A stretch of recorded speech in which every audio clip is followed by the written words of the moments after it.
Hi, let's chat about the extreme mental stress of being a small YouTuber. Now, I am a small YouTuber, and I know that if you're a small YouTuber, then you also understand that it can be really stressful at times. For example, you can often wake up and first thing you think about is, well, how did my video perform? And you analyze the metrics, right? You go and you check the data. Did you receive any views? And if you receive 0 or 1 or 2 views, you feel disheartened because you put so much effort into that video. Or maybe you aren't receiving any impressions at all. And you're wondering, well, why isn't your video getting impressions? And the analytics can soon become your worst enemy. And you can actually start to get really obsessive about your analytics. In fact, you can start looking at your analytics multiple times throughout the day. And it really does have mental repercussions because you're constantly thinking about your analytics. And just by looking at your analytics all the time, it doesn't mean to say that the analytics are going to just change automatically. So it can be really stressful because your mind is so focused on growing your small YouTube channel that when you see analytics and they all have the arrows going down, which means that maybe the videos aren't performing that well or not performing as well as your previous videos, then it can feel so disheartening. And for example, if you post a video, you have the section which says 1 of 10, and then it can say like what your latest video, what is it ranked in terms of your other performing videos. And if it's ranked like 7 or 8 or 9 out of 10, then you also get really disappointed by that.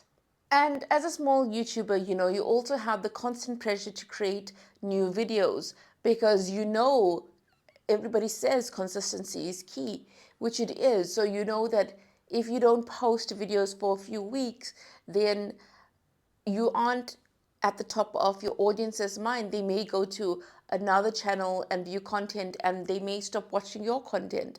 So knowing this, it's like you know that you have to constantly create these videos, publish these videos. And sometimes you may just want to break, but you know that even when you have a break, it's going to impact your videos and their performance. And breaks are so important and so necessary. But you also know that if you take a month or 2 months of YouTube, like take a break from it, then you know that when you create new videos and you publish it, you may not get as many impressions as you did on the previous videos. So you may not even think, you may think, oh, maybe I shouldn't take a break at all. But this is detrimental because everybody in life needs breaks. They need breaks so that they can recharge. It's so important to recharge because there's a lot of work put into your YouTube channel. You are scripting, you are editing, you are researching, you are getting ready to be on camera or using your phone like I am now, and you are also trying to be there emotionally ready to be on camera, emotionally ready to put yourself out there literally in front of the whole world, as if anyone's watching, of course. And it can feel tiring. It can feel draining, especially when you feel like nobody's really watching and you feel like, well, why have you even started this channel if it's not going anywhere? And it can just feel disheartening, really. And then there's the financial uncertainty, right? Because, you hear many YouTubers and they're earning like even $10 million a year. And I'm not saying that all small YouTubers think that they're going to earn the same amount, but you hope to be monetized. But especially when you're starting off, you aren't making any money and you may not make any money for 1 year or even 2 years. And that can cause a great deal of not only financial strain but mental strain as well, because again you're putting in this effort and it's fun, but it's also like a job, right? And with a job you get money, you get paid, but you're putting in all this effort, and where's the reward? You can't see a financial reward yet. You are enjoying it, but it's also frustrating, it's also stressful, it's also pressurizing, and you are accountable to yourself at all times. So if it doesn't do well, then the only person you can really blame is yourself, and that is a lot of pressure. that is a lot of pressure. And it can be really, really difficult because sometimes you want to be able to tell somebody about how difficult your YouTube journey is, but then who do you confide in? Because you may not even know other people who are doing YouTube. So when you speak to somebody about your YouTube channel and how it's difficult, they may not understand what you're actually talking about, because to them, YouTube may just be a fun thing and they can't actually understand it because they aren't YouTubers. They don't put in the work and the effort to create a channel. So they don't understand that, yes, it can be so stressful. And yes, you can actually have sleepless nights over it. You can feel overwhelmed by it. And especially when you don't have somebody who can relate to you when you're talking about it, then it's like it's a problem that you don't really know who to discuss it with. You don't know how to come up with solutions to it. And you can just feel like, should I just give it all up? Should I just not bother? And it can feel like you had this dream and it's just not going anywhere, and you can't even share your fears and concerns about this dream with anybody else because you don't have like-minded people in your circle, whether it's your family or friends. They aren't YouTubers and they don't understand the creator economy space, and that can feel really, really isolating. And another mental strain of being a small YouTuber is that you're working by yourself. You're creating the content. You don't have a team yet. You don't even have the finances to have a team. So you don't have a team. So you are often like putting up the lighting yourself, you are editing yourself, you're doing all these things by yourself. You don't have colleagues to chat to. It's not like a work environment where you have people to chat to, people to go on a lunch coffee break with, or things of that sort.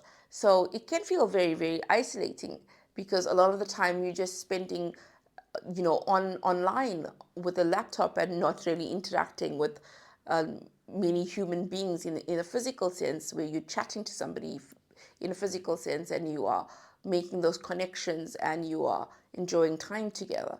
So it can be very, very isolating, and you can often be in your mind, in your head a lot of the times, because you are plotting how to do better, how to improve with every video, etc.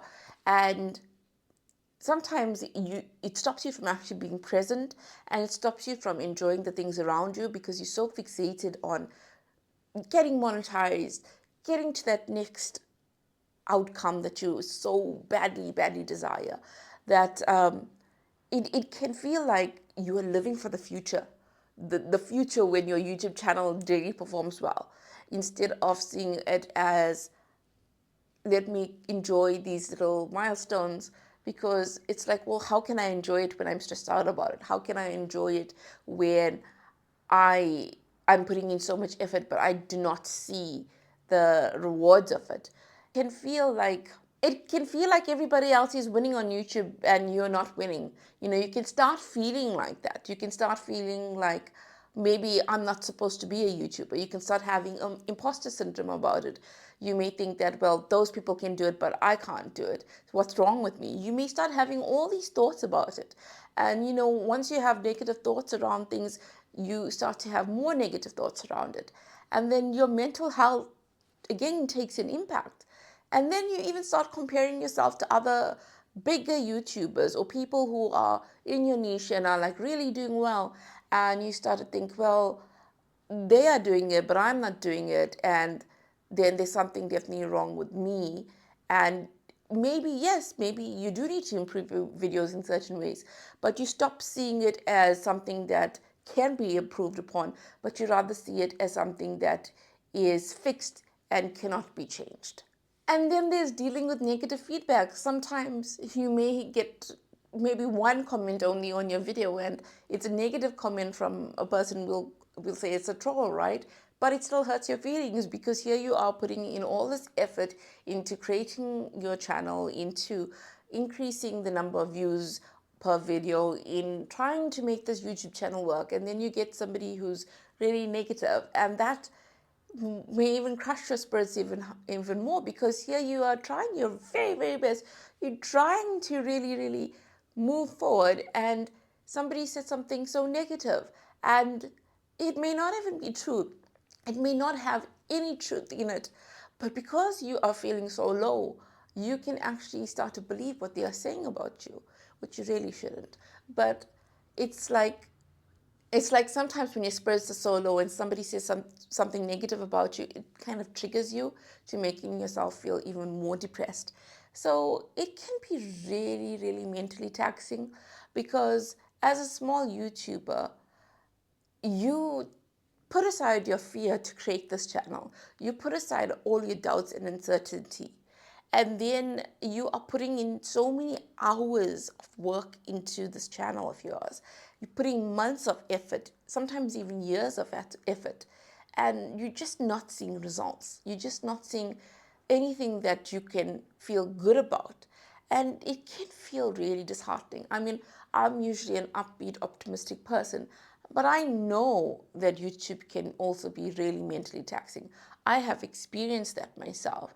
I have experienced times when I felt really, really frustrated with the algorithm, even though I know that the algorithm doesn't have a personal vendetta against people and YouTubers.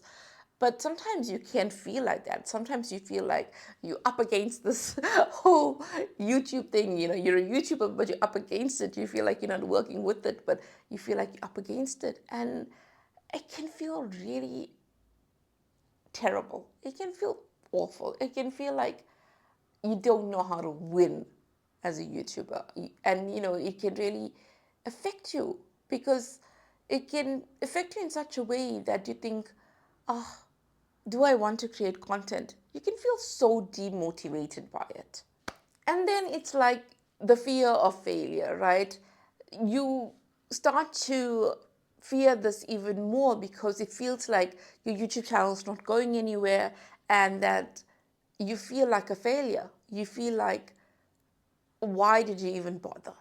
And it can feel soul crushing, and other people may think, oh, why are you making such a big deal? It's only a YouTube channel. But to you, it wasn't just a YouTube channel. To you, your YouTube channel has been a big dream for a really, really long time.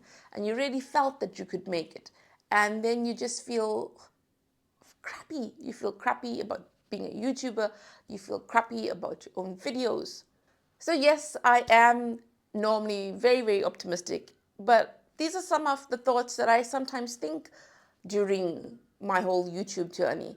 And it's just to show you that even though you can be upbeat about your content, even though you can be upbeat about the whole YouTube content creator journey, we're also human and we also face these negative thoughts sometimes, and we just have to remind ourselves about our why. Why are we creating content?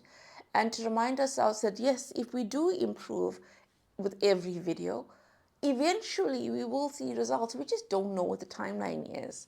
So also watch this video, which is helpful.